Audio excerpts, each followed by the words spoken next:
and calling it a crime. This was not a crime. This is far beyond a crime. It's an act of warfare.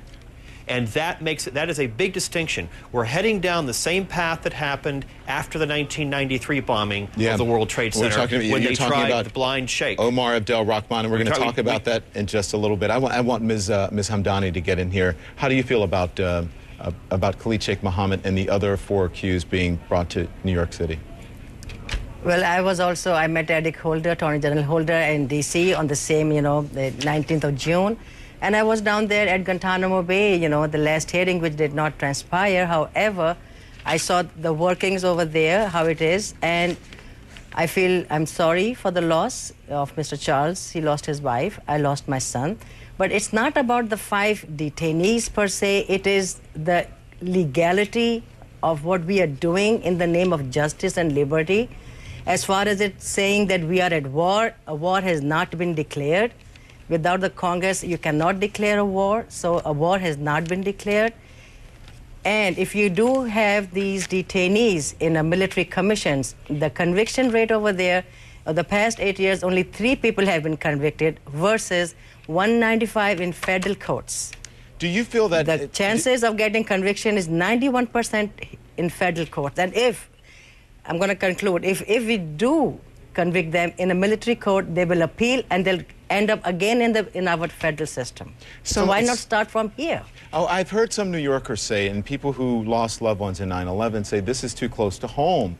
It opens old wounds. They're not going to stay in the city during the trial if it is indeed held there, if it's not a change of venue, because they're afraid of security and of terrorism and of this becoming a platform. What do you say to that, Mr. Wolf? Well, I think that those are all real prospects, but those aren't the reasons for not doing this.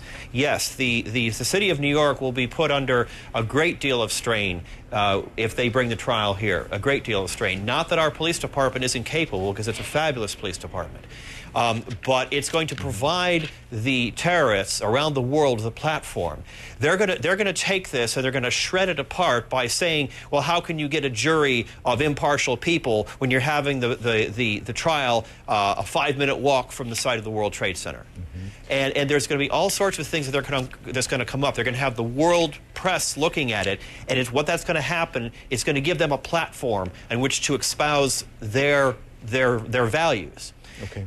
The tribunals that were going to be held were almost completed. The preparations were almost completed, and had the administration not stopped this, this thing almost would have been finished in December or early next year. Let me ask you this. Now, because we're changing, everything has to start over. Okay. This is a completely new set of rules. The civilian courts are set up for American law enforcement officers to arrest people, read their Miranda rights, and apply all the things like a writ of habeas corpus, meaning you can't keep a person and we're going to talk to an attorney about that, Mr. Wolf. Listen, this is going to be the last responses from you guys, because we want to talk about some of the things that you mentioned here. So you don't want the trial to be held in New York City, Mr. Wolf, but are you going to go if it is? Are you going to attend?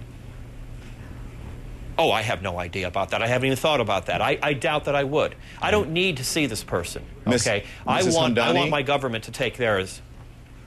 Mrs. Hamdani, are you going to attend?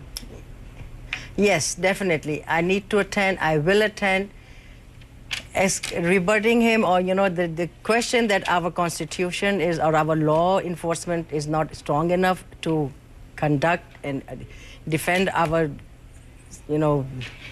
priorities in a legal fashion, in a very, fair system. We have a Constitution in effect. Ms. Hamdani, get your last thought in, but we have to wrap it up really quickly. I trust my justice system, the Constitution, which has been enforced in the last 230 years, and I want them tried home. My son was murdered here, and I want to see them go to trial here, and I want to attend each and every single day. That'll have to be the last word. Talat Hamdani and Charles Wolf, thank you so much. I wish we had more time, but again, we want to talk about some of the issues that you raised with some of our legal minds. Thank you so much, okay? Thank you for having me. Thank you.